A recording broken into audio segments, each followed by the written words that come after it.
Wait a minute, Jonathan. Hey, Jonathan.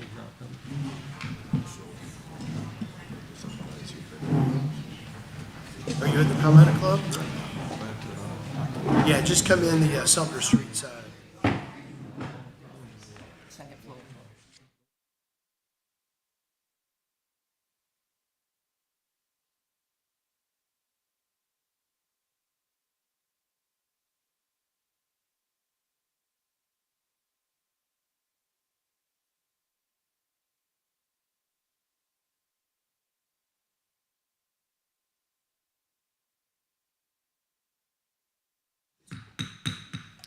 I'd like to welcome everyone to this beautiful location for the August 8th South Carolina Public Charter School District Board meeting.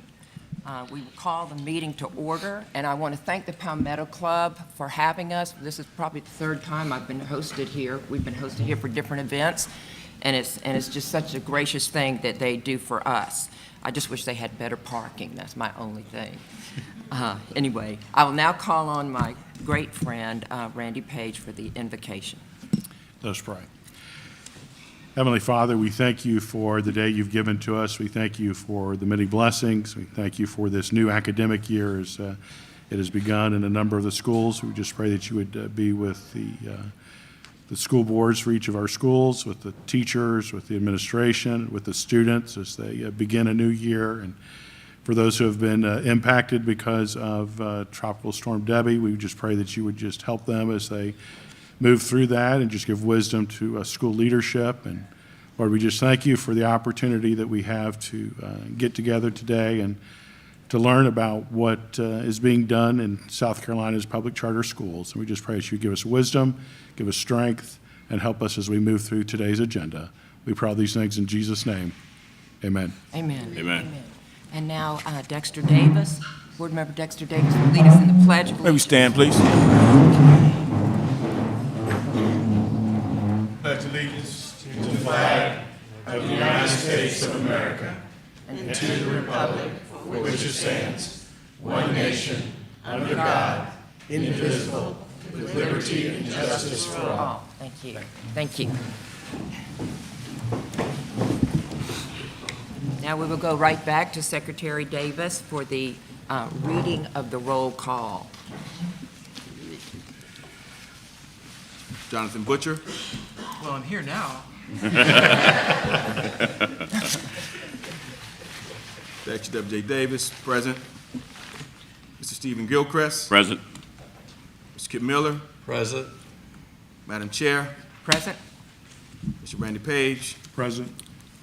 Dr. Reese Pope. Present. And Dr. Billy Strickland. Present. Thank you. Thank you. We will now proceed with the consent agenda. We have 2 items on the consent agenda. We need a motion for the approval of today's agenda, August 8th. And if I could, I would be glad to have a motion for that and a second. So moved, Madam Chair. Second. Oh, excuse me, did I miss that? Kip Miller, how did I do that? Let me back up a minute. Kip, I apologize for that. That's the longest thing that has to be said, too. Kip Miller will read our mission statement. Okay. The South Carolina Public Charter School District authorizes, champions, and supports the creation and advancement of innovative K-12 public charter schools that provide access to academic opportunities for every student in South Carolina to reach their fullest potential. Thank you. And we'll be looking at that. That's one of the issues we'll be looking at today is the mission statement. That's exciting, I think. Now to the consent agenda for today's meeting, August 8th. We need a motion and a second to approve the agenda for today's meeting. So moved, Madam Chair. We have a motion in a second. Okay. All in favor to approve the agenda for today's meeting indicate by saying aye. Aye. Any opposed? No, thank you. The next approval request is regarding the minutes of the June 13th, 2024 meeting. Madam Chair, I'd like to move to approve the minutes for both the June 13th and the June 27th meetings. Thank you. Do I hear a second on that? Thank you. We will now proceed for a motion. For the vote, all in favor indicate by saying aye. Aye. Any opposed? No. Thank you. And that second meeting was, you will call a virtual meeting. Thank you. Do we have any public comments? Thank you. Do we have any private comments? Okay, I believe it is appropriate that we do not have informational items, but we move, nor executive session, so we will move right into the action items. I'm very excited to hear and review this first item, the 2025-28 Strategic Plan Draft by Chief Deputy of Superintendent Emily Paul, and all the work that Stan Davis has done in bringing all of this about. It's a great product, and I recommend that everyone read it. We will be tested. No.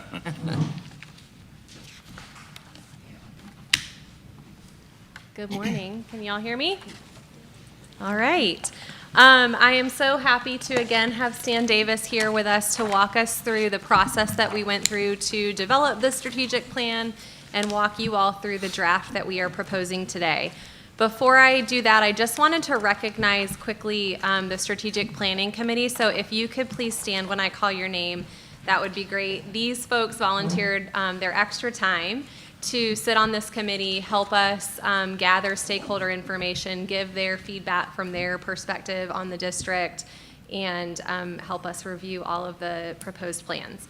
So Superintendent Neely was on that with us, as well as Dr. Strickland, Rihanna Smith, Marlene Sellers, Brad Henry, and then from the school perspective, we had Mary Nell Anthony, who has since retired, and so she is not with us today. So I am going to hand it over to Stan to walk us through our proposal. And then I stand in the slides. I just have pictures of the plan. Okay. And at the end, I have Ms. Mosteller's proposed revisions. Are you going to change the? I'm happy to, Okay. or if you'd like to, whatever you like. It's okay. Good morning. Morning. Good morning. Good morning. Thank you. It's good to be here with you again. I want to thank you all for your patience during the process of developing this plan. We started this journey back in November of 2023 and finished it up in June of 2024. And I want to echo Emily's comments about the Strategic Planning Committee. They were very helpful in putting this process together and helping to shepherd us through to get to the results we have here today. Just a little bit of refresher, when we went out and asked for comments or responses from stakeholders, a lot of strategic plans are developed in a real closed circle.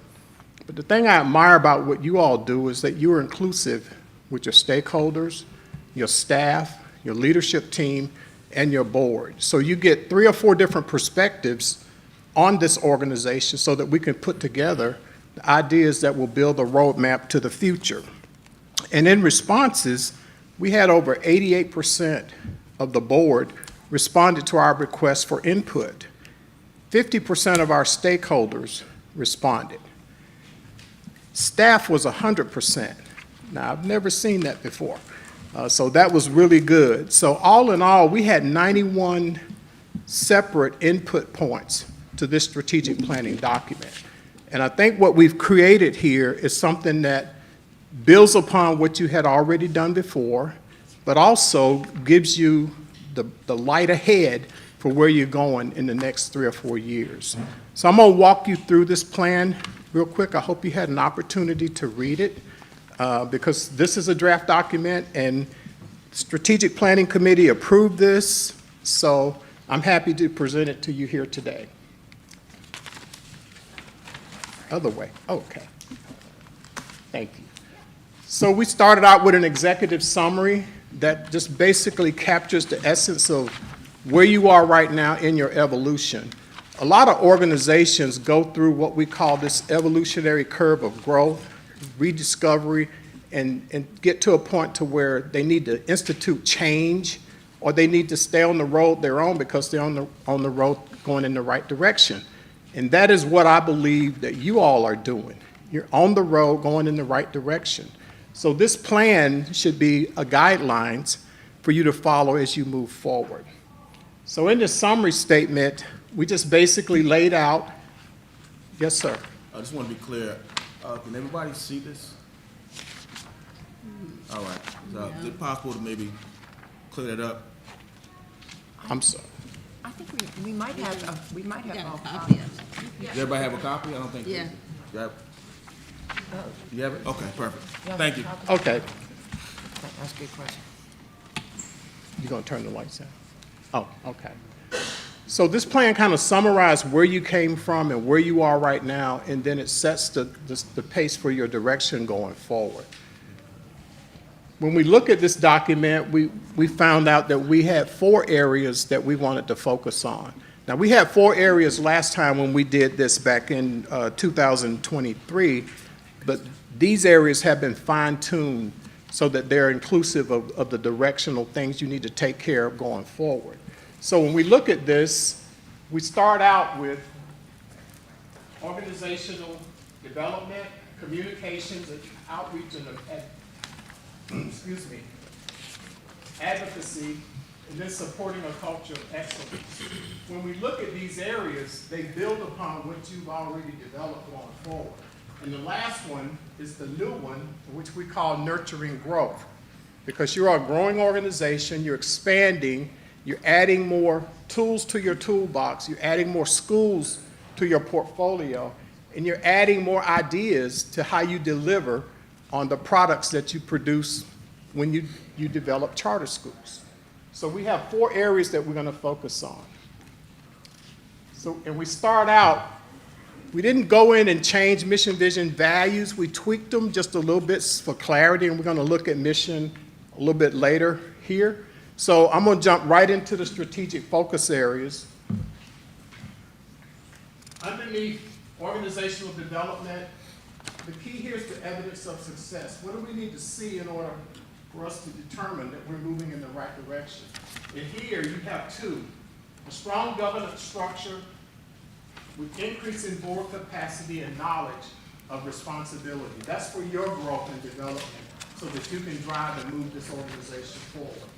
In the last strategic planning window, we went through some board training, which I hope was helpful in getting you to where you are here today, because I'm seeing some of the things that we talked about in that training being implemented.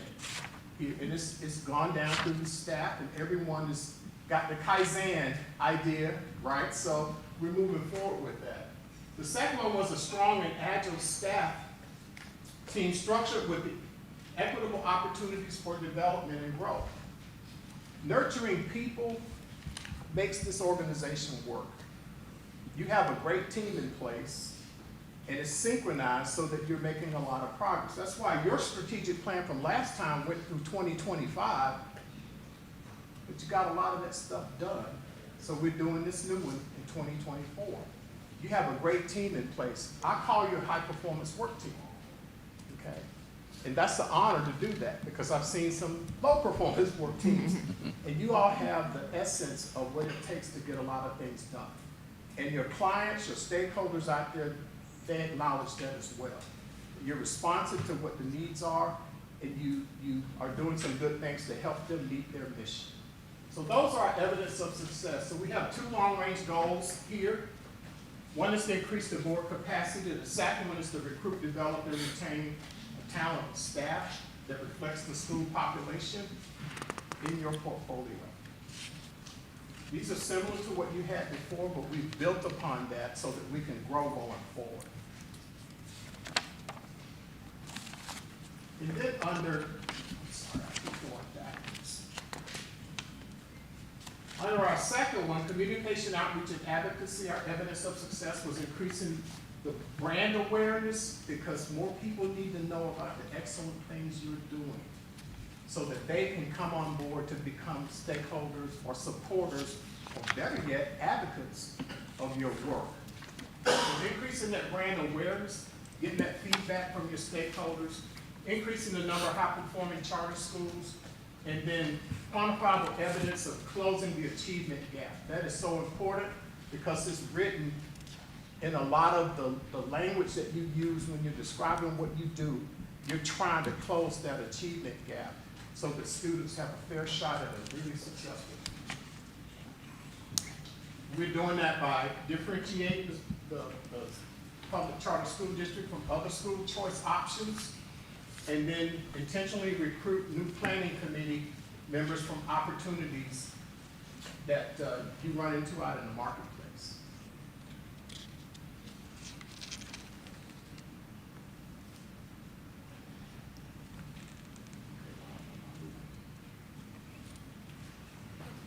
Oh, okay. Gotta aim it that way. All right, so, and then the third one is the goal is to close the achievement gap so that you can grow going forward. The third strategic focus areas was supporting the culture of excellence. Now, last planning cycle, we looked at how do you define a culture of excellence and what does that mean? And a lot of the things that you've done has indicated that you have that now, that you need to preserve it and grow it. How do we add value to that? You've achieved that. So how do you support it and then nurture it and grow it going forward? The evidence of success is measured as successful in the district indicators. You have a lot of indicators you look at. Use them now to grow going forward around academic finance and organization framework. Record a record of attracting and retaining highly qualified diverse staff. That is very important because you have a high performance work team. When the word gets out and your branding starts working and people see the excellent work you're doing, your employees become more valuable. So how do you retain them? You grow them, keep them in-house. Because there'll be people out there saying, hey, I need someone like that in my organization. They'll try to recruit them away. I've seen organizations where that has happened. It's not a pretty sight. But you're building this culture so that people will want to stay. They will want to be a part of the future that you're creating. Okay? So continue doing that. And then increasing favorable feedback from portfolio schools and stakeholders. Always asking them the question, how can we do more or how can we do better to support you achieving your mission? You got questionnaires that are going out to your stakeholders that they're responding to now. You had 50% respond back to the strategic plan. Last time we did this, it was what, 28? So you can see the increase. That's a really, really positive indicator that you're moving in the right direction. And then the second long-range goal, strengthen internal staff relations through strategic communications. You've been doing that. Now let's enhance it and do more of that. Get more feedback on what people need and how they need to grow going forward. Strengthen external relationships through strategic communication. You've already started that process. Continue doing that and enhance it. Use some of your Kaizen tools to figure out ways to improve what you're already doing. And then nurturing growth. The evidence of success was increased the number of memorandums of understanding or MOUs with partners and collaborators. That will allow you to do some things together, get you in areas that you may not be the expert in, but you need to have a presence there. So you build a relationship, a contractual relationship, so that you're in that game. And when I'm thinking about there, and Stephen will know a lot about this, is this Rural Resource Coalition that is thriving in South Carolina. They're looking at bringing economic development into those challenged regions. Well, can't get that without education. So how do you build that bridge so that you have a presence at the table when those conversations are happening? That's what that's all about. Things like that. Not just that, but things like that. There are opportunities that will start exposing themselves, and you'll be able to get at the table there. Increase the number of graduates with certificates and degrees. That's always a positive thing. And then increase the number of grant funding entities. Having buckets where money comes into the organization is always a good thing. I know you're a little different than nonprofits, but 501c3s can raise money in a lot of different ways. So having different entities where you can get funding to do things to help your portfolio schools deliver on their mission is always a positive thing. So we're building this opportunity to grow Establish and maintain strategic partnerships. We've already started doing some of that. Let's continue. Develop and implement a strategic roadmap to support balanced and sustainable growth. That was something that jumped out of the comments from your stakeholders, is to keep it balanced. Don't just go and wait on one side of the equation when you look at growing to the new areas without supporting the ones you're already in. That's what they're talking about there. So how do we do that and then address staffing and individual workloads so that they stay balanced too? And then the second one was the third one was to align the portfolio expansion plans with state workforce needs to support workforce centers of excellence. Keep hearing more and more about that. It's encouraging to hear that now all of the high schools and some of the technical schools have gotten wind of this, and they want to figure out how do we prepare students to be employable once they finish our program. That logic stems from what you're doing here. So how do we make sure that that permeates the charter schools that are interested in that type of alignment, and how do we make that happen for them? So we have objectives to support each of these. We think we did a pretty good job of covering everything. We asked several times if we missed anything, and we got a little bit of feedback from that, and we accommodated those thoughts. So this is our draft document that we present to you for approval, and I'll be happy to answer any questions that you may have. Please speak to the microphone. Oh, okay. I'm sorry. I have a loud voice, so I hope everybody could hear me when I was in front. Any questions? Yes, any questions? Comments? Any comments? And if you do, be sure to talk into the microphone. Sing if you want, but I have a comment. Okay. I have a very appreciative comment. And when I was a graduate of Covenant Seminary, and a lot of kind of hopefully high-minded thinking goes on there and action. And one simple matrix that we tended to look at is that is in the heart of the person and works out toward action, and that is being, knowing, doing. Right. And as I read this document, I just think you all have done a great job because you started at the right place with being. And so your core values are listed there first. And I see the reason you're strong is because the character you have and the mission you embrace. So the core values I see categorically, I know I'm generalizing, as coming out of the being that you are, the people that you are. And then the strategic focus areas that I consider knowing where we need to go, knowing when we need to go, and all those adverbs, what we need to do when we go. Right. Supporting that, and I see this lived out in this staff. And then the doing, of course, in the strategic goals and objectives, most of those sentences begin with verbs. Right. So, And that's intentional. and that's intentional. I could tell it was. So anyway, I just want to applaud you ontologically, and then taking it out from who you are and what you know. And this staff is like that. It really is. It's a joy to know you and to know what you're about and what you're doing. So Exactly. I just put in that little matrix as a nice kind of Okay, thank you. categorization of progressing to great things. Thank you. I appreciate that. Yeah, thank Those you. are powerful comments. Yes, sir, Dr. Strickland.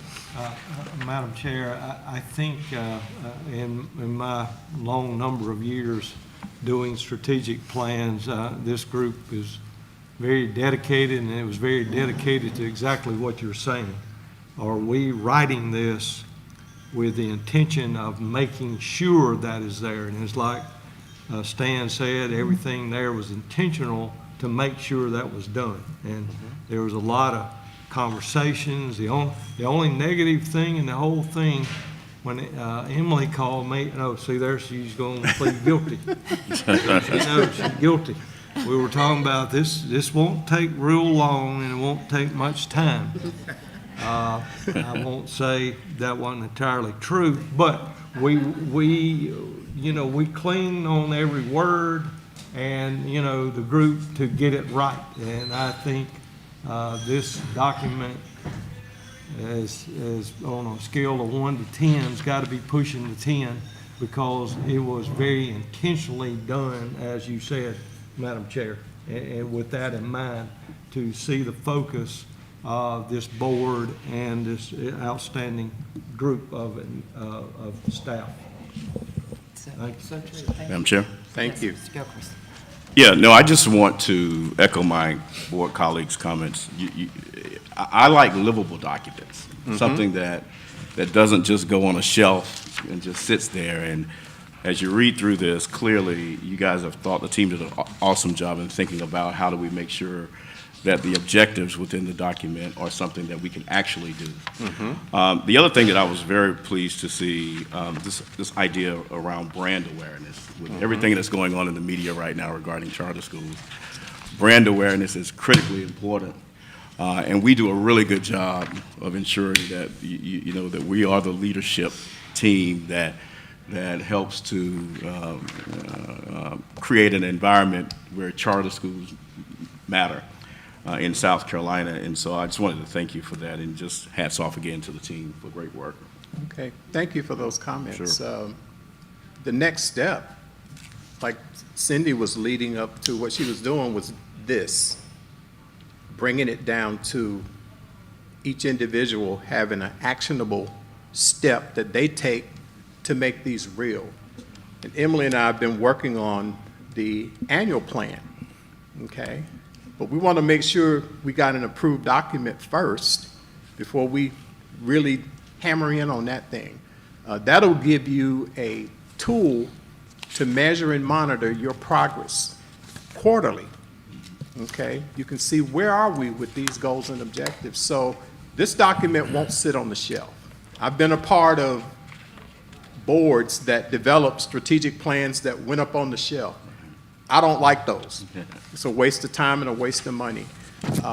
So I think we have a document here that we can build on. We're excited about it, the road going forward. And so with that being said, are there any other questions or comments that I can answer before? I have a question, or maybe it's a comment.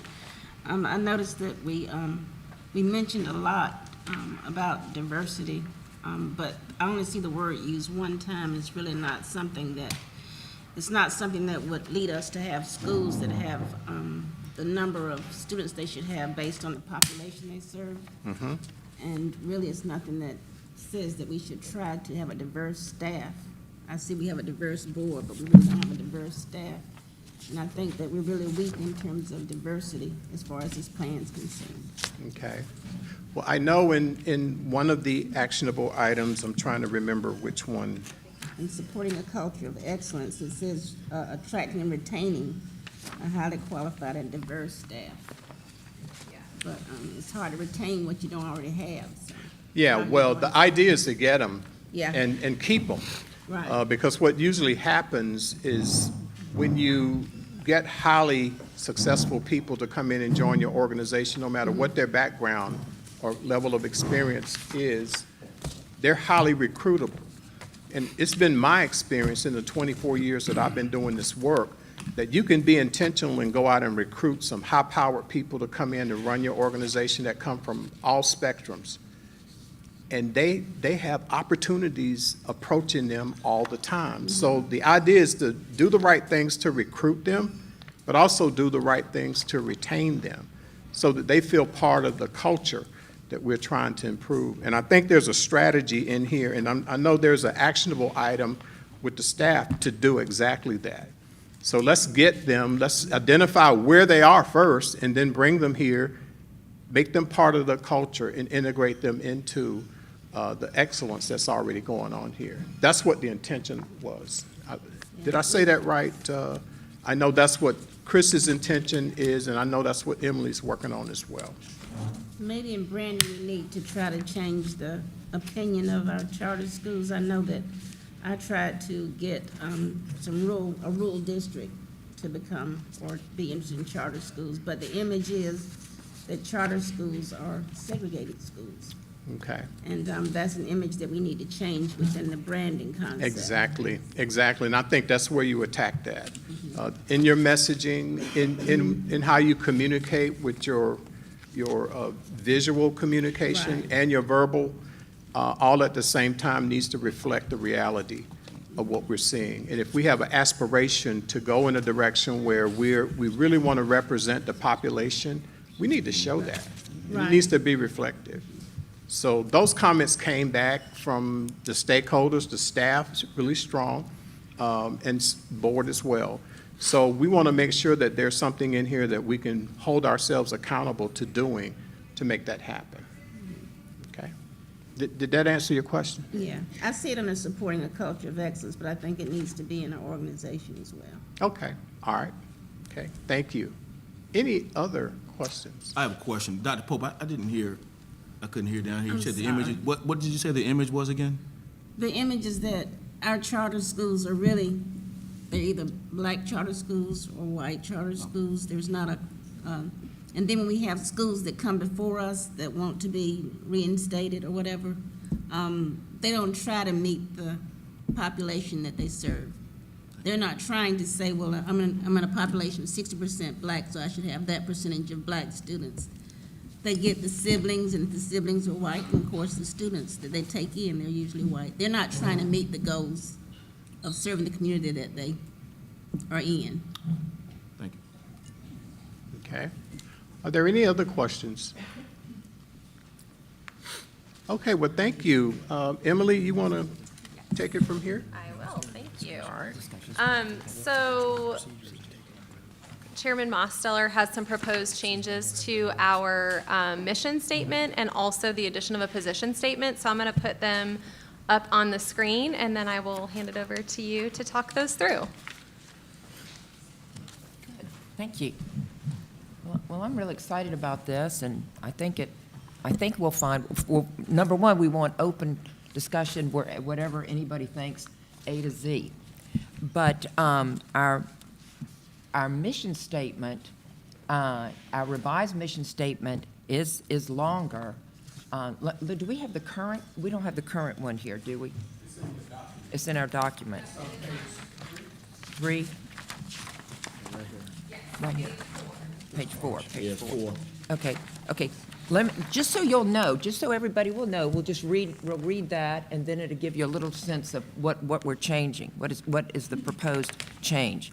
The South Carolina Public Charter School District authorizes, champions, and supports the creation and advancement of innovative, free public charter schools that provide access to academic opportunities for every student in South Carolina to reach their highest, it says fullest, but I think we already talked about, highest potential. Now, the thinking on this amendment is to showcase the two pillars of our greatest strengths, in addition to our staff, the pillars that we show to the culture, and I appreciate what Dr. Pope is saying, all of the culture, is that we are a paradigm. The top of one of our silos are parents. We are the most parent-driven educational operation in the state because we evolve, we come into existence through parents like Dexter Davis and people who care about this issue. So the new mission statement would reflect both pillars of strength that we have, an issue on parents and the issue of students. So this would be what we would propose. The revised mission statement. The South Carolina Public Charter School District authorizes, supports, and champions innovative K-12 public charter schools, ensuring quality educational choice for parents, and academic excellence for students, so every South Carolina child can reach their highest potential.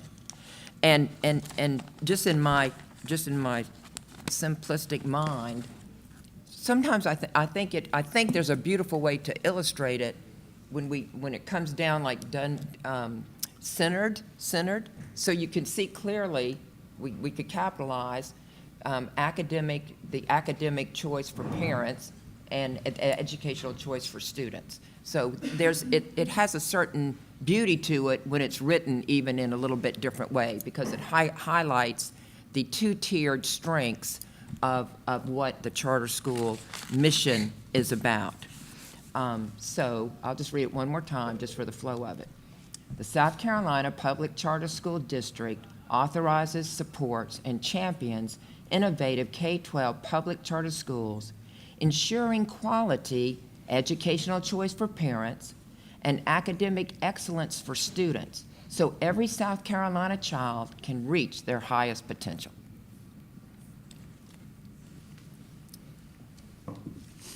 Any thoughts, or Stan, any thoughts? I just think that the word choice for me is not a good word, because when I think of choice, I think of negativity, because some people choose not to have their children in school with other children. So I don't like the word choice, but I understand that it can mean different things to different people. It doesn't mean anything positive to me.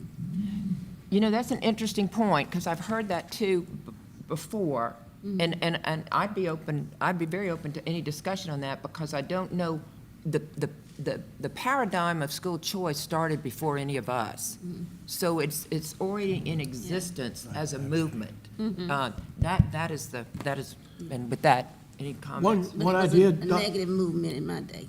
Dr. Pope, I think even the word charter today, in some circles in our state, has a negative connotation. does, yeah. What if we said educational opportunities for parents and academic excellence for students? So replace choice with opportunities. Opportunities would sound better. Do you like that? I like that better. Mr. Superintendent, I agree. I had a conversation with Madam Chair Gardner as well, and I agree, Dr. Pope. Choice is, it's been used and spun several different ways in our country. I even mentioned options, so opportunity to options. Mr. Superintendent, I agree. Yeah, options are opportunities. Yeah, opportunities has a very positive, optimistic. Yeah, that's good. Yes. Yeah, Yes, so Jonathan. the education choice movement has had benefits for kids across the country.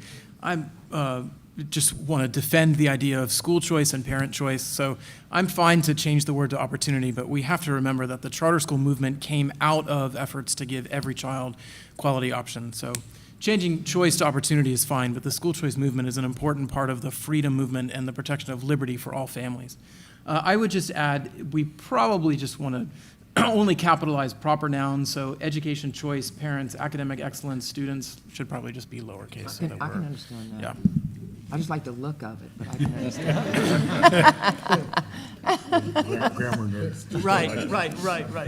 Right. Okay, so we would say educational quality, ensuring quality educational opportunities for parents and academic excellence for students. Okay.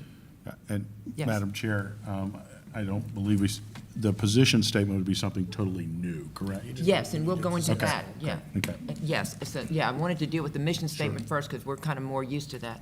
Now, this we think is an interesting idea. In light of even our state and our state leaders are becoming more aware of charter schools. In the General Assembly, obviously, they're increasingly aware of the charter school paradigm. With that in mind, we think that a position statement, we have a very unique and tremendous position in the charter school matrix, because we are the only public authorizer of South Carolina public charter schools. At this time, I'm not saying someone else might not come into that bullpen, but they're not here yet. And so this is, and I do think the non-privateness that we do not have is very positive, to be in the public arena fully, which is we emanate from there, we don't go back to private offices, we live in the public, and we live before the public. And so we wanted to consider making a position statement that really does what that word says. It describes and communicates what is the position in the whole charter matrix of the South Carolina Public Charter School District? So the position statement would read, the South Carolina Public Charter School District is the flagship authorizer of public charter schools, meaning in our state, the schools in our state. And so that is really a position right now that no one else has. And it really sets us apart. And I think there's a certain integrity about it that is communicated to people that we reach out to and to members of the General Assembly as they assess the whole matrix of the school opportunities movement.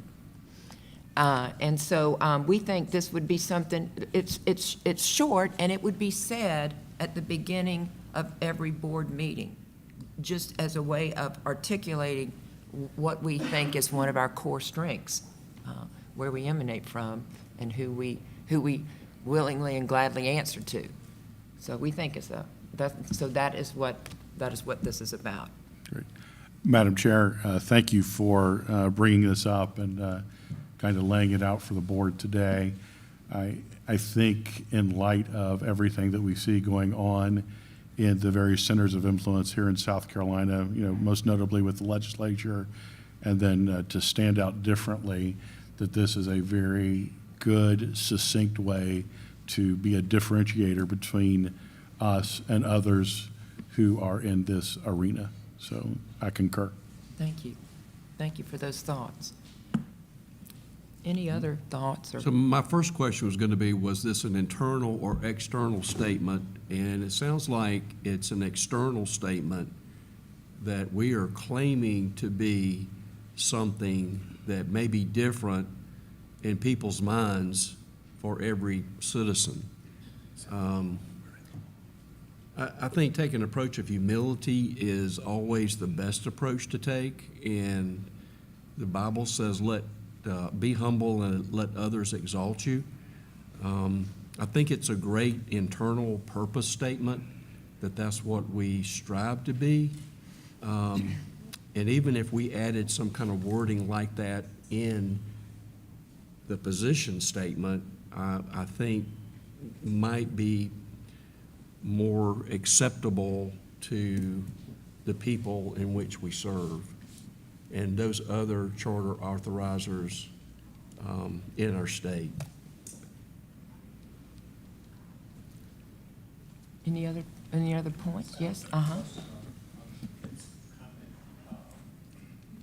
You use the word aspiration. Is that what this is? You aspiring to be that, or you are that? We are that.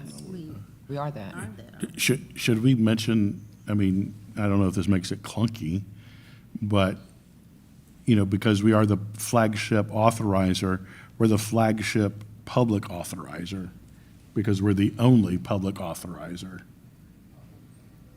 Yeah. Because that's the message we're trying to Yeah. drive home, correct? That is the That message. we are the only, so Public. we are the flagship public. That's true. Jonathan's gonna That's say. true. Madam Chair, oh, Yes. go ahead. I would just say that's true from our standpoint. We view that as being true. I think that's something we're striving for, but to actually say we're the best, I just don't know how that could be accepted all across our state. I mean, we could say we're striving to be that, we're aspiring to be that, but that's really for other people to say about us. Just one person's opinion. Yeah, Kip, you make a great point about, being humble and modest about who we are. So the South Carolina Charter Act makes it very clear by stating our organization by name and the fact that we were created by the state by name, the fact that we're the only authorizer that is a state agency. It's very clear in the law that we are the flagship authorizer. But to your point about being humble and y'all can decide whether or not this is an internal or external facing statement, but the South Carolina Public Charter School District embraces its state-appointed role as the flagship authorizer of public charter schools. Embraces its state-appointed role as the flagship authorizer. So we're embracing the role that the state has appointed us in the law. Like a What if we- servant. What if we went more that way? And that sounds less braggadocious. I like that. I like that. That's good. It's on this card right here. Well, yeah. Don't lose that. Give it to you. Yeah. Yeah. Don't give me numbers, but I'll take Yeah, words. that's good. That's good. Madam Chair, I think. Yes. Jonathan Yes, has- John. So I think that's the purpose, is to say that we were created by the state, so I think adding that is important. You can keep flagship if you want, but I think the word that you're looking for is distinct, because what you want the press to know is that we're not the same as the other ones. Yeah, I like that So too. the word is to keep our district distinct from anybody, from, That's the so that they distinct. understand that we're I love- distinct I from love any that. other Wait, statewide think about authorizer. that. The good, John. distinct authorizer? What would you say? Flagship. So the South Carolina Public Charter School District embraces its state-appointed role as the distinct authorizer of public charter schools, Statewide. I would add that it's a statewide authorizer. statewide. We've got some good wordsmiths here. Yeah. And also, you know, I think on that continuum of humility and pride, you want to hit, you want to hit where it's going to serve best too, you know? And I think people, with all the questions that people have had about this charter school, this whatever, this authorizing is an important topic right now, that we want to be clear about who we are. And I think that really captures it. Okay, yes. Where do you see the statement going in the flow of information? Does it go where you have it now? It would go at the top of our website because it is setting the parameters and the tone of what we actually are. And it distinguishes us from others, not negatively, just positively for us, based on reality. So, now, we need to amend this right now, right? Right. So, Yeah, because y'all got to vote on this. yes, So we need to okay. go through the So motions. we need to go through So- the motions, but we need to have the exact words right. I can read it. Okay. Yeah. Okay. Now, we'll just need vote a from board that. motion? or do So you what want if a board I, motion? what if I made a motion, what if I requested a motion Yes. for you to approve the 2025 to 28 strategic plan as presented? Yes. With the revisions to the mission statement and the addition of the position statement? Yes, okay, Sounds good. So moved? good, Second. good. All in favor, indicate by saying aye. Aye. Any opposed? Good. Thank you very much. So as, That was good.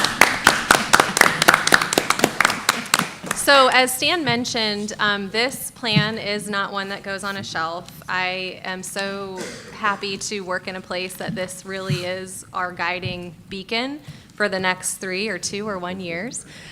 So what will happen from here, as Stan said, we've been working on our annual plan. So we take this strategic plan, we kind of talk about what can we get done in a year. We create that annual plan. That then triggers each of our department teams to create a department plan that will lead their work for the next year, which then trickles down into each individual team member's goals. So each team member in our office, in this room, will have 2 goals that are aligned with the strategic plan. And then each month at the board meeting, you will hear from me about our progress on all of our annual plans and department plans. So this is not the last time you'll see this. We will be discussing it every month, and you'll get kind of a live update on where we are with this. So thank you for your approval on that, and thank you to the team for your help in reviewing and putting this all together, and I'm looking forward to the work to come. We talked about it. No, we just voted on it. Okay, good, that's good, that's good. I'm going with that. Okay, that's good. Yeah, we said as Thank amended. you. Okay, as amended. Okay, that's good. Okay. Thank you for that. That was a very productive and open discussion. That was very good. Okay. Now we will move into the June 2024 financial report. Nick Michael. I think Michael has the mic. Yeah. Good morning, Madam Chair and board members.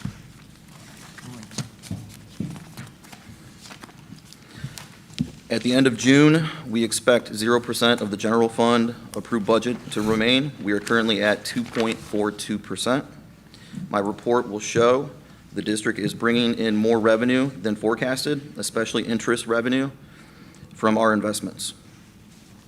Looking at page 2, this is the district-wide income statement, which includes general fund state aid to classrooms revenue transferred to our schools. State aid to classrooms is the majority of state revenue our schools receive under the new funding model. Through June 30th, the district received over $177 million in revenue with total expenditures of over $166 million, which equates to a net income of just over $794,000. Of the revenue received, over $172.5 million was sent to our schools under the new funding model. Our focus continues to be advocating for additional state funding since our schools don't get local support.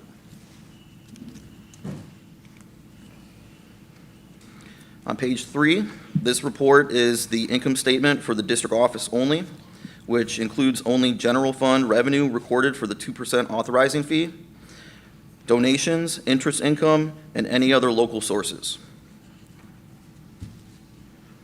For the month of June, the district recorded over $451,000 in revenue, over $405,000 in expenditures, for a net income of over $45,000 for the month. Year-to-date, the district has recorded over $4.6 million in revenue, and if you compare that to what was budgeted, that's a significant increase than what we were anticipating. Over $3.9 million in expenditures for a net income of $674,582 for the year. This increases our estimated fund balance from $2.1 million to $2.7, mainly due to the interest income received, which is over $35,000 in June and over $299,000 for the year. As a result, we are able to invest the district funds, raise more interest, which will provide additional support at no cost to our schools. Looking at page 4, this report breaks out district budgets and expenditures by department. Leadership has a budget of over $1.81 million, expenditures of over $1.6 million, with 9% remaining. Sponsor performance has a budget of over $711,000, expenditures of over $647,000, with 9% remaining. Support and implementation has a budget of over $899,000, expenditures of over $845,000, with 6% remaining. And then financial services and operations has a budget of over $650,000, expenditures of over $833,000, with 28% over budget. That brings our total remaining balance from what was budgeted to that 2%. All right, the final report is generated monthly by the South Carolina Department of Education, and it includes all state funding calculated for the district. Of the $214 million allocated to our district of state funding, $206.2 million is under the state aid to classrooms line.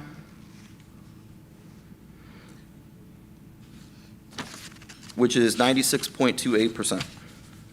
Madam Chair, this concludes my June financial report, and I respectfully request board approval. Thank you. I seek a motion to accept the financial report as articulated and shown. So moved. So moved. Is there a second? Second. Any discussion? Question, Madam Chair? Yes. Some of this is based on total enrollment, right, in schools? Do you know what is is it based on a forecast of enrollment in all the schools? Like, I'm thinking back, when I was on the board for a school, we based our budget on, the forecasted enrollment. Do you know what the forecast enrollment is, district-wide? You just want to know the enrollment number? Yeah, is this, I assume, is based on the number of kids, some of it is based on the number of The kids in majority these of it is. schools. Under the new state funding formula, Yeah. that's what drives the Right. funding. It's the Do money. you know what the forecast number is? I believe last year we were at 18.5, and so we're looking at a little bit more than 19,000 this year. Okay, and so, all right, so FTEs in the district, or just district employees in general? And then just do you have a number of employees for all, in total, in the whole district, in the whole? I don't have all our that number schools? available, but for district, we're Yeah. at 36, Okay, 35, sorry. okay. And we would have a general number, right, of total employees in all the schools in the district? Yeah, okay, all right. Thanks, That's a little over 2,500 total Okay. statewide. thanks. Any other questions? Yeah, do you know off the top of your head, you remember what our budget our monthly budget will be for this fiscal year, this new fiscal year? I can give you the total budget. Okay, It's just over $5 million. okay. So that would mean that we have around 5 months of expense budget on hand, our cash. Yes, that is And correct. so, I may have asked this before, but do we have a target that we try to maintain or hit? So So- much cash on hand? So we are required to have a fund balance of at least 1 month. We try to stay around 6 months, Okay, so we're right on target. great, okay, thank you. Any other questions? Question. Neil, we have an opportunity with Whataburger. They want to partner with our school district. I've mentioned to Mr. Superintendent, I think it'd be important, figure what category would they fit in as far as wanting to contribute funds to our district, us specifically. It really depends on if they want the funds to be earmarked. So if they donate the money and say we want it specifically used for this purpose, Food is the purpose. then we would create a separate fund to track that. Thank you. Right now, we're only looking specifically at general fund, revenue and expenditures. Any other questions? I have just a quick question. Nick, when we go through the expenditures by department, Yes. are there ever, if there were things that were concerning or things that were celebratory, would you tell us that? Because my husband knows I do the spending, but I don't do Yes. So from if that end. you So- look specifically at the finance and operations, the Yes. reason why it's so far in the negative Yes. is because we had essentially 2 CFOs on board because one retired. And then we had to pay out leave balance. And then we also hired a maintenance person. So that's why that was over budget. Okay. Well, just to let you know, when I checked in at the Hampton Inn, the lady at the counter recognized me and she goes, and I know Michael Tom, and he's in Canada. Did you know that? No. Yeah, he said, yeah, they told, because they go, you're here with the charter school? I go, yes, I am. What else do you know about me? Everything. And he goes, well, you know Michael Tom. I go, yeah. And he said, he just left for Canada. So maybe, I don't know. So if you see him, tell him hello for us. Anyway, okay, thank you. Thank you. No more questions.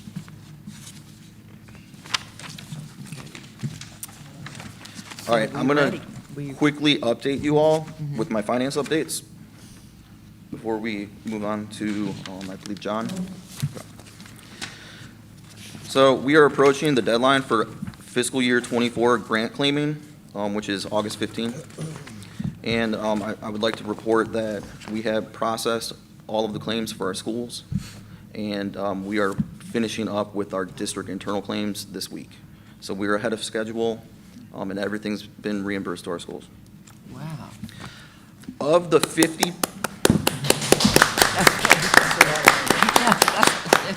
thank you. Of the $50.2 million in COVID funding awarded to the district, there is only $324,000 remaining, or 0.65%. The majority of which will be claimed during the first quarter of this year. So we're looking to spend down almost to zero. And then my last update is my team will continue progressing on the annual financial audit report for fiscal year '24 next week. Preliminary work was completed back in April, and field work will begin on September 23rd. That concludes my finance updates. Thank you. Any other further questions? Thank you. Thank you.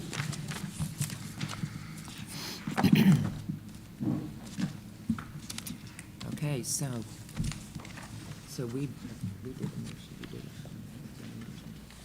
a financial report, we did a motion. Did we vote to approve, Madam I Chair? think so. That's what I'm saying, yeah. Madam Chair, did we Yes. vote to approve? Yes, that's what I'm just being sure that we had. We do need, yeah, we need we talked a lot, I know. Yeah, yeah, we need a motion to accept the financial report as presented. So moved. We have a second? Second. All in favor indicate by saying aye. Aye. Thank you. Thank you. I think I'd done that already. That's what we were asking. We were asking. Yeah. He just did, okay, we talked too long. So we did it twice. Yeah, we did it twice. Okay, good, because We really approved that. Everybody liked it. That's great. Nice job. Okay, We liked it so well, we wanted to do approve it it again, twice. yeah. Okay, thank you. Now we'll move on to the superintendent's report. Yes, John Payne, yeah, Deputy Superintendent, Sponsored Performance. Madam Chair, Superintendent Neely, members of the board, good morning. In my 27 years of public service, I'm always asked, or somebody makes an observation about, wow, you're in education, your summers must be pretty light, pretty slow. But I can tell you, having been 13 years in education administration, that ain't the truth. We have had a very robust summer, certainly in sponsored performance, and I know my colleagues have as well. That includes all the work of our authorization. Madam Chair, I'd like to share that we were able to be under budget just by some creative funding on some of the authorization work that we did with our reviewers that we pay. So we were able to spend less than we had even budgeted in my team, so we're proud of that. Back on July 24th, we held an interested applicant workshop. We had approximately 20 individuals representing about 10 to 11 different organizations that met with us. They are interested in potentially submitting applications. This is the second year that we have hosted this summer workshop. And the participants that we invite to the workshop are individuals who have reached out to Superintendent Neely, Ms. Farmer, who is the chief of our authorization, or have made interest or inquiries to our district. And so you see here a picture of that great event, and we really have some dynamic potential with some of these applicants, including some private schools that are contemplating moving to public schools, including working with some other organizations in South Carolina that have historic cultural roots, as well as others that are really looking for offering innovative opportunities. So we were really excited and enthused about that event. To support our work with their strategic plan, to really dive in and support schools in revisiting, reviewing, and ideally revising their goals, we created and posted a Charter Goals webinar that is now on our website that individuals can listen to. It's short, it's about 15 minutes in length, but that work we hope will front load the work that we intend to do this summer with Dr. Kelly Pugh, which we did last year, which is collaborate together and offer opportunities for training and professional development and exercises on writing better goals that best reflect the individual school's charter and the work that they're attempting to do. So that work will begin this fall and continue into the spring. We launched the AFO Index. So those were officially launched and sent to school leaders. We worked this summer to populate that. All the divisions and departments within the district office contributed to those data that go on the AFO. And we then gave about a week, a little over a week, to school leaders in an embargoed period for them to look, give us feedback, good feedback, which resulted in some tweaks to it because we wanted them to be precise. And then we officially launched those, sending those to our school leaders and school board chairs on August the 1st.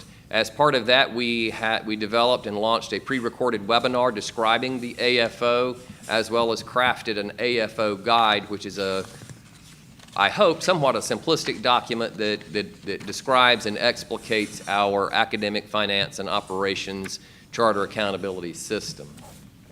We are busy during the summer doing a lot of data collection, so summer surveys, graduation rates, schools writing report card narrative, doing all of the things that the State Department requires by the state or by the U.S. Department of Education.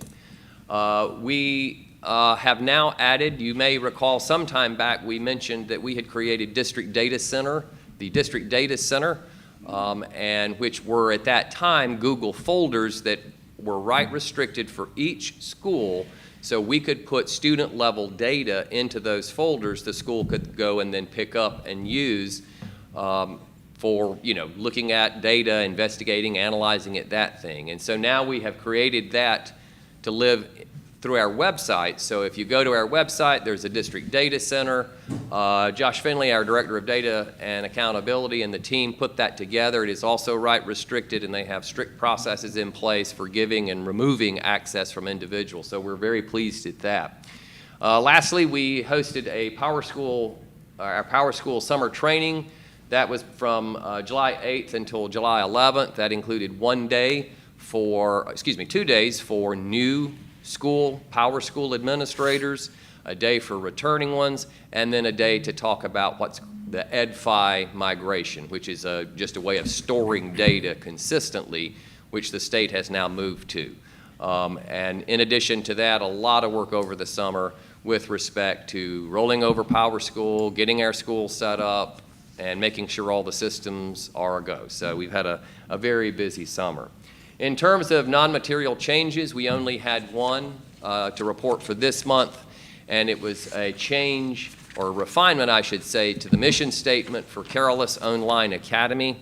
It did not change any kind of educational programming. They had a fairly simplistic mission statement to start with, and just wanted to make that, just as the exercise that we undertook, make that a little bit more robust to reflect and capture what they intend and aspire to do. And so that is the only material change that we have for this month. And Madam Chair, that concludes my updates for sponsor performance.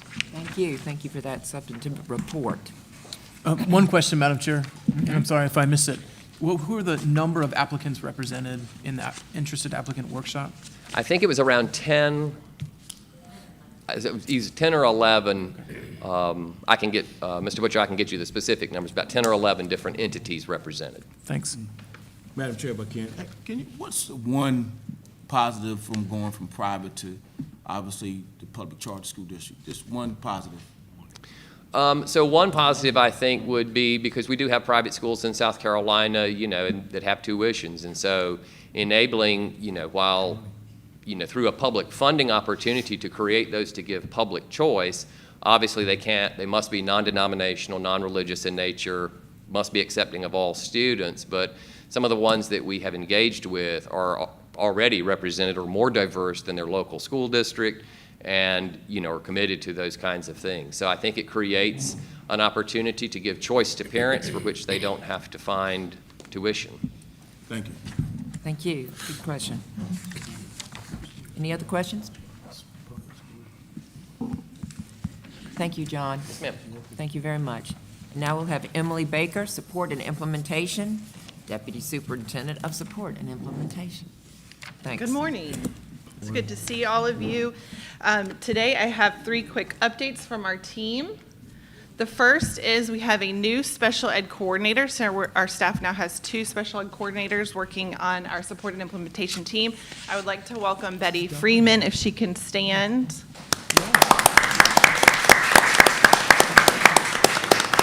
Betty has hit the ground running. She even started working before her official start date so that she could learn some new things and work on some platform transitions with us. Betty is coming to us with experience from multiple states. She has experience working with different categories of special education students in multiple grade bands, so we're really happy to have her and sharing her knowledge and expertise with us. As John said, we always say, let's just get to June, let's just make it to June, but then June hits and we're busy. So things never really slow down for us. We have been facilitating many trainings this summer. We have also been attending many trainings, so while we are pouring into our schools and building their capacity, we are also ensuring that our staff capacity stays top-notch. So some things to highlight here. Chi-Chi attended our state MLPC training. We had a school, I believe East Point Academy, that also facilitated at that training or at that conference. And so that was fabulous for our MLPCs. Diana attended NWEA Fusion, which is the MAP Test National Conference. That was in Colorado. She came back with a plethora of new learning that she is very excited to get in front of our schools and our educators. We have also been facilitating many trainings. Our special education platform has switched this summer, so as you can imagine, there's lots of training to happen for us and for our schools there. We have had all of our coordinators, new coordinators, veteran coordinators in the office this summer to make sure that they are prepared for the fall. We also had 2 weeks ago our new school leaders. So that's new school leaders for our brand new schools that are moving into year one as we speak, as well as any new school leader to a veteran open school. They were in our building making sure that they had exactly what they needed to start the day. So we do not purposefully train in August so that schools can truly be in their buildings, but June and July were quite busy for us. And then finally, today you're going to leave with a gift from me, from our entire staff. Marlene has a Cersei bag for you that will have a print of our 2024 guidebook. This guidebook is created by every member of our staff. We have been publishing it annually. You're going to receive a printed copy today from Marlene, as well as in her email follow-up after the board meeting, you're going to have an electronic copy because that e-copy has many links that will lead you to very specific places. My thought here in providing this to you is for you to use this as a resource. If we are mentioning things during our board meetings that you may want to go back and learn later, like I just mentioned MLPCs, if you want to go find out later, what does that mean and what does that look like?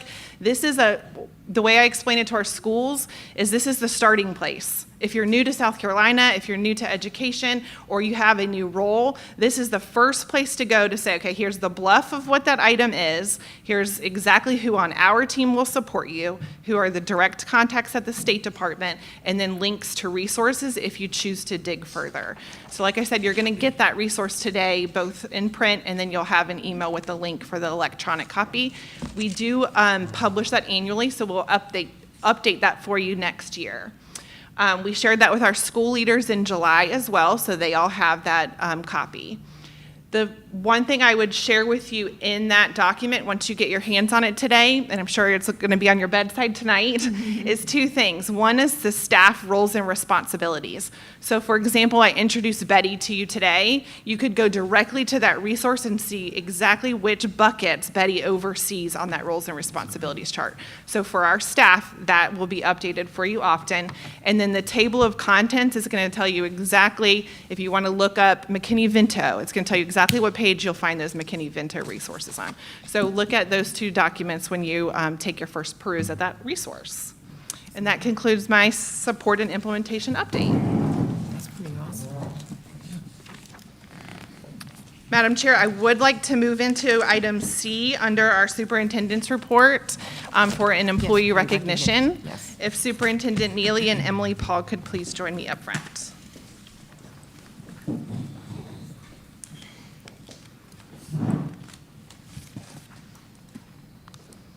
Stand with Chris.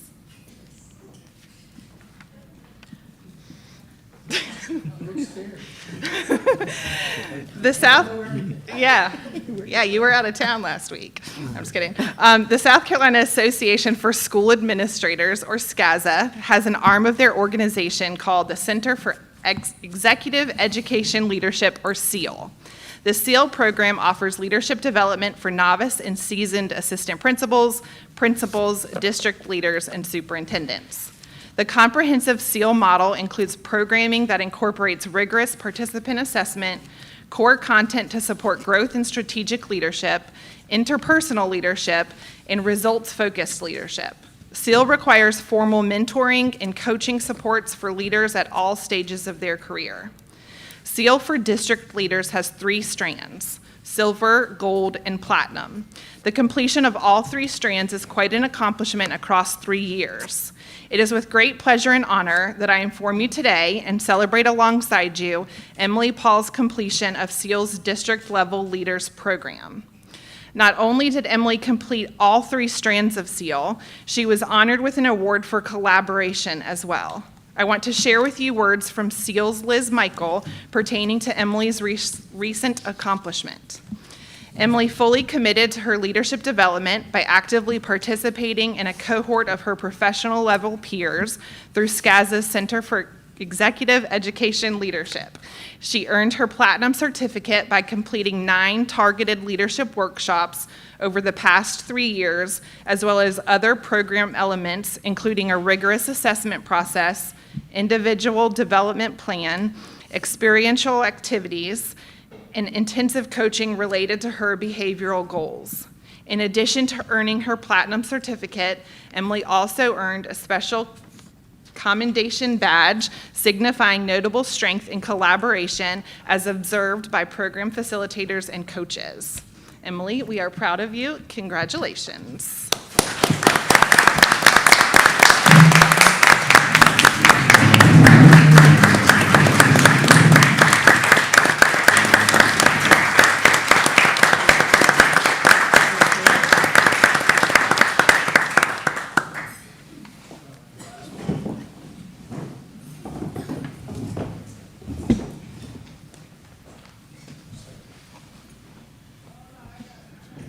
So Emily, congratulations.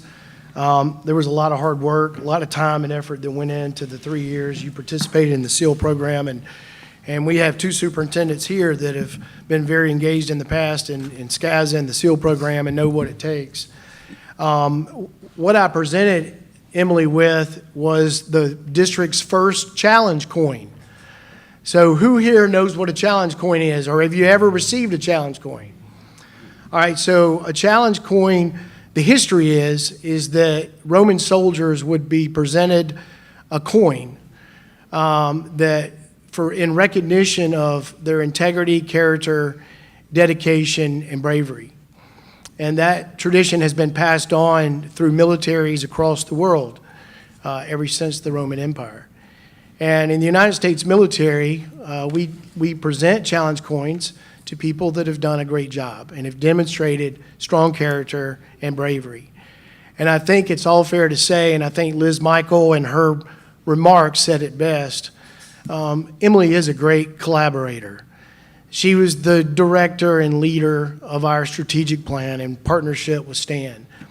And as our chief, she has been the one to ensure that the district has fidelity to that strategic plan, and I know that she will continue to do that in the next 3 years as we accomplish the goals and milestones set in the new strategic plan.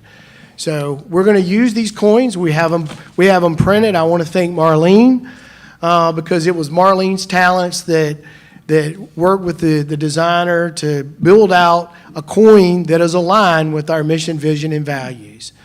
And when we make school visits, we'll present this coin to teachers and students and parents and staff in recognition of bravery and strong character. So again, join me in recognizing Emily.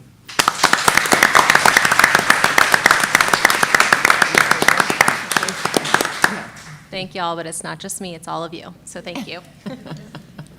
The great collaborator.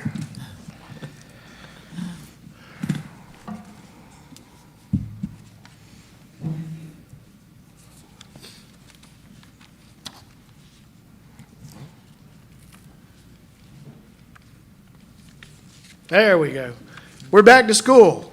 It started a few weeks ago, and it's exciting to see the children coming back into the buildings with their parents to greet their teachers. I want to thank the staff. Our school started coming back 2 weeks ago. Wow. And we have staff that go to all the openings across the state. We've had 11 schools open so far. We've got 23 opening this week and next week, and then another 10 that will be opening. It's important that our schools know that we support them on the first day of school. It's important that I think we promote our students and our teachers for all that they're going to do this year. Here's some pictures from some of these visits. So you can see Emily at Butler Academy over in Hartsville, South Carolina. Bettis Prep, and in fact, we were there for their opening, but we were also there again last week to support their board. I love the picture in the middle. His smiling face just tells it all. I mean, that's what you want to see. Fox Creek High School, kids excited to get their schedules and to go to class and see their friends. Tall Pines, love that school, being outside down there in Aiken County and seeing all the kids outside. I love that place. Youth Leadership Academy up in the upstate, up in Pickens County. Again, just seeing everybody enthralled and wearing their T-shirts. Liberty Steam, they had their chairman's dinner. Dexter, I know you were there, and we had great representation. Brad and Julie and Nikki participated. You can see them right there in the picture. Really appreciate Greg Thompson and his leadership in Sumter. They've made this an annual event, and Greg provides a meal for all the staff in celebration of the year to come. And you can see Brad had an opportunity to represent the district. I was on Army Reserve duty when this happened, so I wasn't able to attend. And of course, I had my own first day of school with my son yesterday. And you can see Marsh with his principal, Dr. Shaw, and then, of course, with Janie. I mean, he loves Dr. Shaw. I have a lot more pictures, and he's all over her. And she is just such a great leader there. But Marsh is now a Green Charter School student. And we're real excited about that. Tom Cronin and his whole team have been great. And I told him, I said, now I walk in the building with my child, I'm a parent. I'm not a superintendent, but Dr. Shaw, she still calls me superintendent. But we're real excited about this year for Marsh. He's starting second grade.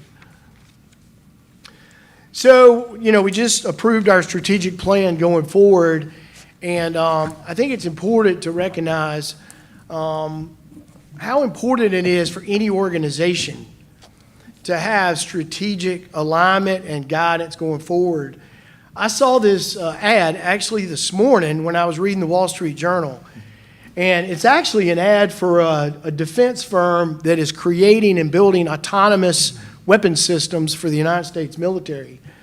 But the ad really spoke to me because I knew we were going to be talking about the strategic plan. We can't win with blueprints.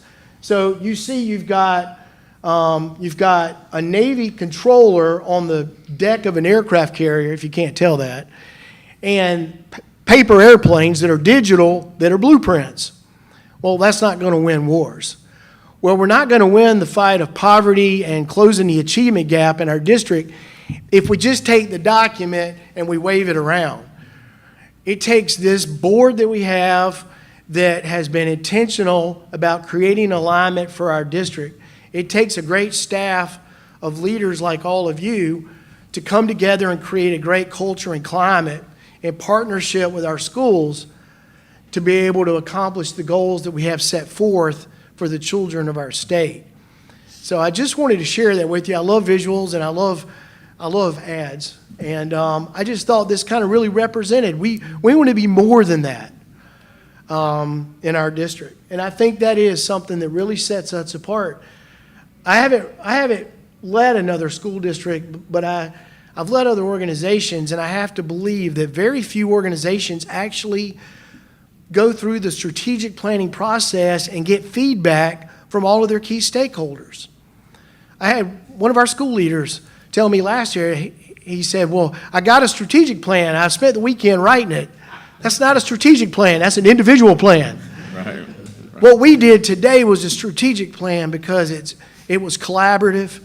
I love the feedback today. Dr. Pope, you and Kip and Jonathan, your perspectives and the ability for us right there on the spot to make those changes so that it is more inclusive and opportunistic for our district. A few other things I wanted to share. Dexter, I wanted to do a shout out for you. So I think this is my opportunity to really kind of highlight some things going on in our district, community. Dexter's son, is it okay if I share it?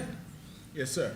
Yeah, his son Micah was just recruited and will be playing for the University of Mississippi Rebels in the state of Mississippi. So congratulations.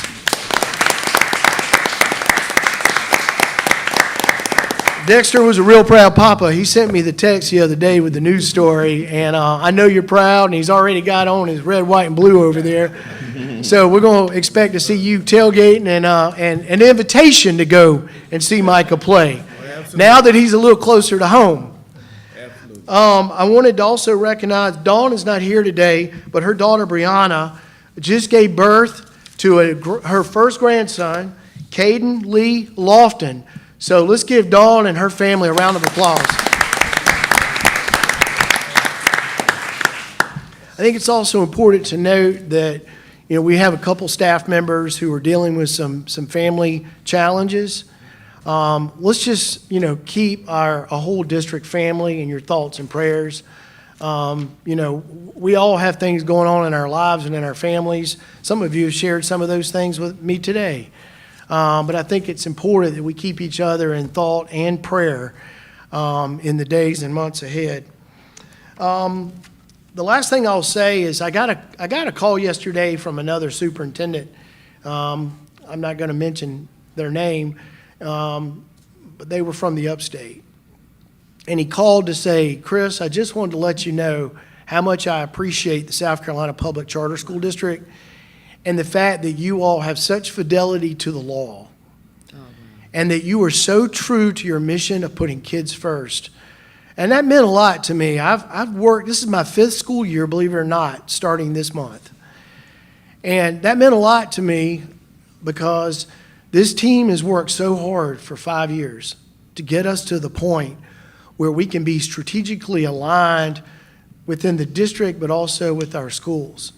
And to have that fidelity to the law, to do what the state expects us to as a statewide authorizer. So I just wanted to share that with you because, and he wanted to express that, this is the sentiment of the other superintendents, that they really appreciate the fact that we are staying true to our mission, we're living up to our values and our motto of kids first.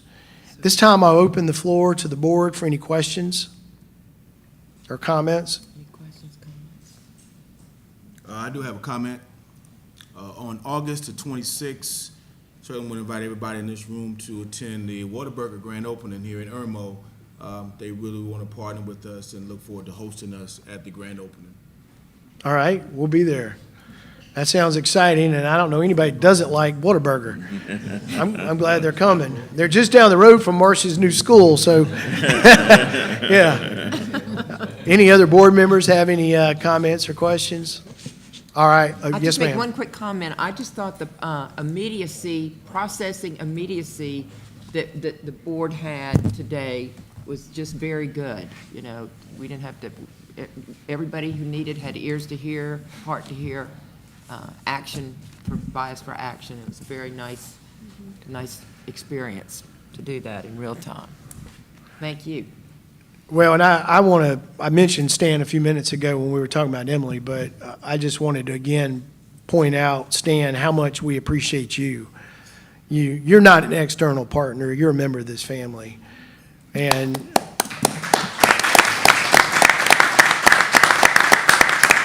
it's hard to believe you and I have been doing work together on strategic planning for 7 years now.